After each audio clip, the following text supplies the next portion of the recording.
Man versus wild TV শোর ইতিহাসে এক কালচারাল ফেনোমেননের নাম। একটি শো বেশি দিন দর্শকপ্রিয়তা ধরে রাখতে পারে না, জনপ্রিয়তায় পড়ে ভাটা, দর্শক হারায় আগ্রহ। এসব তত্ত্বকে বুড়ো আঙুল দেখিয়ে দীর্ঘ 5 বছর বিয়ার গ্রিলস তার দুঃসাহসী কর্মকাণ্ড দেখিয়ে বুঁদ করে রেখেছিলেন ছেলে বুড়ো সকলকে। দেখিয়েছেন কীভাবে সাপ, ব্যাঙ, পোকামাকড় খেয়ে ভয়ঙ্কর বিপদসংকুল পরিবেশে টিকে থাকতে হয়, কীভাবে মাতৃভাবে মরুভূমির চোরাবালিতে আটকে গেলে করতে হবে প্রাণোদ্ধার, কীভাবে সমুদ্র পাড়ি দিয়ে ফিরতে হবে আপন বাসস্থানে।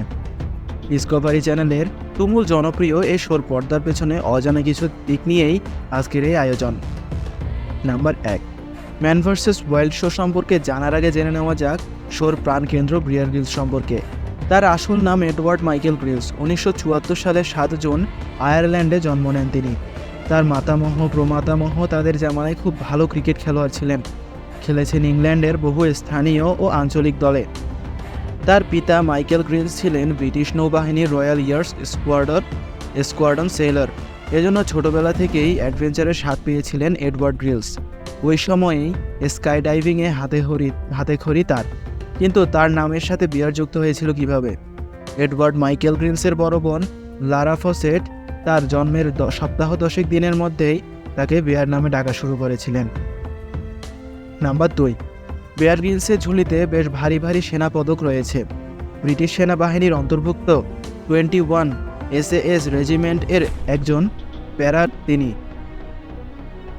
জাম্বিয়ায় প্যারাশুট ট্রেনিংয়ের সময় মারাত্মকভাবে আহত হলে ভেঙে যায় তার মেরুদণ্ডের 3টি হাড়। চিকিৎসক সাফ জানিয়ে দেন তিনি আর কোনোদিন সুস্থ স্বাভাবিক জীবনে ফিরতে পারবেন না। কিন্তু ভাগ্য সহায় থাকলে ঠেকায় কে? মাত্র 1.5 বছরের মাথায় ভারতের পশ্চিম বাংলা এবং সিকিম ভ্রমণে আসেন তিনি, এভারেস্ট চড়ার প্রস্তুতি নিতে। সকলকে অবাক করে 1998 সালের 16 মে দুর্গম এভারেস্ট জয় করেন তিনি। 2004 সালে বেয়ারকে রয়্যাল নেভাল রিজার্ভের লেফটেন্যান্ট কমান্ডার সম্মান প্রদান করা হয়। 2013 সালে তাকে বানানো হয় lieutenant colonel of royal marine reserve. 2021 সালের জুন মাসে ব্রিটিশ সেনাবাহিনীর কর্নেল উপাধিতে ভূষিত হন তিনি। নাম্বার 3, বিয়ার গ্রিলসকে ছাড়া কোনোভাবেই ম্যান ভার্সেস ওয়াইল্ড শো কল্পনা করা যায় না। ডিসকভারি চ্যানেল 2006 সালের 6 মার্চ দ্য রকিজ নামে পাইলট এপিসোড রিলিজ দিলেও পরবর্তী এপিসোড এয়ার হতে সময় লেগে যায় অনেক। দীর্ঘ 8 মাস পর আসে দ্বিতীয় এপিসোড। এরপর 2011 সালের 29 নভেম্বর 7ম সিজন পর্যন্ত ম্যান ভার্সেস ওয়াইল্ডের মোট 73টি এপিসোড রিলিজ হয়েছে। নাম্বার 4, শোতে দেখানো হয় বিয়ার গ্রিলসকে অপরিচিত এক স্থানে ছেড়ে দেওয়ার পর সে তার নিজস্ব সার্ভাইভাল টেকনিক ব্যবহার করে ওই জায়গা থেকে বেরিয়ে আসে। কিন্তু বিষয়টা পুরোপুরি সঠিক নয়। একটি এপিসোড বানাতে তাদের সময় লাগত 10 থেকে 12 দিন। সবচেয়ে বেশি সময় ব্যয় হতো ঠিকঠাক জায়গা খোঁজার পেছনে। পুরো দল নেমে যেত সে কাজে। জায়গা ঠিক করার পর সেটাকে আবার বিয়ারের জন্য আলাদাভাবে সাজাতে হতো। অনুসরণ করতে হতো বেশ কতক সেফটি রেগুলেশন, যে কারণে বিহাইন্ড দ্য সিনে নিয়োগ দেওয়া হতো অনেক সার্ভাইভাল এক্সপার্টকে। নাম্বার 5, বিয়ার গ্রিলসের দুঃসাহসী এই অ্যাডভেঞ্চারকে আমরা ডিসকভারি চ্যানেলের man versus wild TV show নামেই জানি। যুক্তরাষ্ট্র, Canada, New Zealand, Australia, Bharat, Malaysia সহ অনেক দেশে এটি পরিচিত ম্যান ভার্সেস ওয়াইল্ড নামে। কিন্তু এই শো নির্মিত হওয়া দেশ যুক্তরাজ্যে এক বর্ন সার্ভাইভার নামে ডাকা হয়। এর পাশাপাশি অনেক দেশে আবার এটি আলটিমেট সার্ভাইভাল নামেও পরিচিত।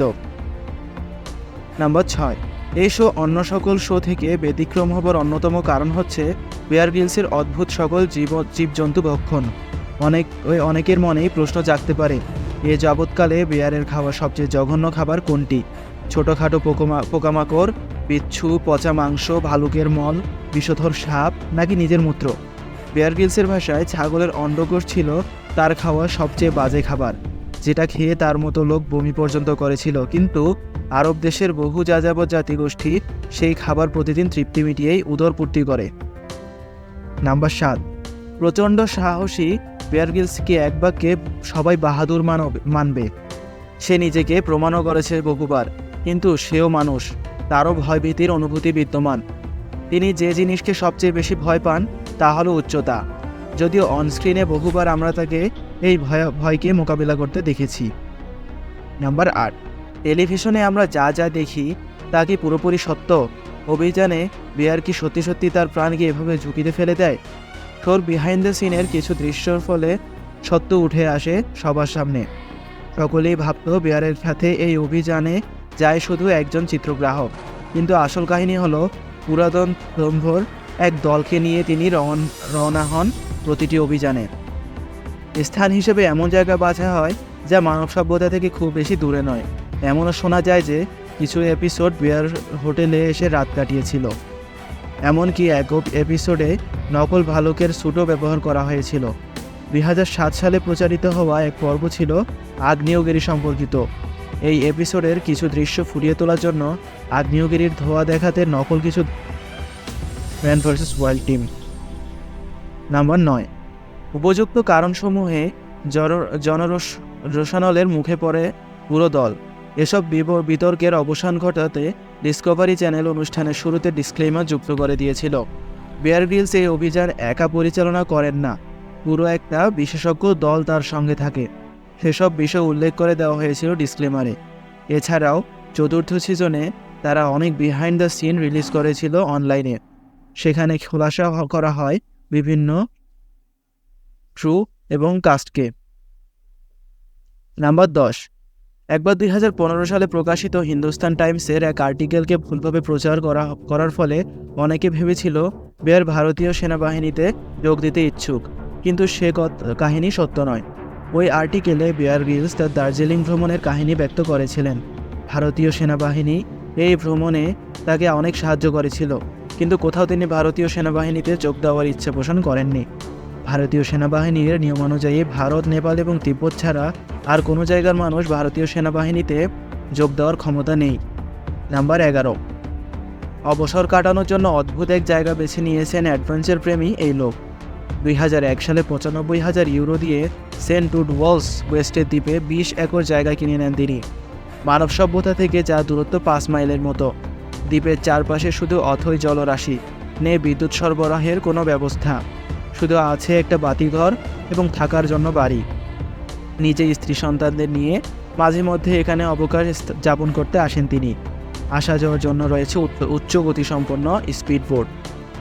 নাম্বার 12, 2012 সালে ডিসকভারির সাথে চুক্তির মেয়াদ শেষ হয়ে গিয়েছিল বেয়ার গ্রিলসের। তবে ডিসকভারি চ্যানেল এত সহজে ছাড়তে চায়নি তাকে। ম্যান ভার্সেস ওয়াইল্ড শেষ হবার পর ডিসকভারির সাথে মিলে worst case scenario, get out alive, escape from hell, the island, running wild with bear grylls ইত্যাদি শো উপহার দিয়েছেন তিনি। 2009 সালে তার সাথে চুক্তিবদ্ধ হয় নেটফ্লিক্স, যেখানে ইউ ভার্সেস ওয়াইল্ড নামে একটি নতুন শো রিলিজ করা হয় এই অনলাইন স্ট্রিমিং প্ল্যাটফর্ম থেকে। বেয়ার গ্রিলস এর অভিযানগুলো আপনাদের কেমন লাগতো কমেন্টে জানাতে ভুলবেন না। ধন্যবাদ।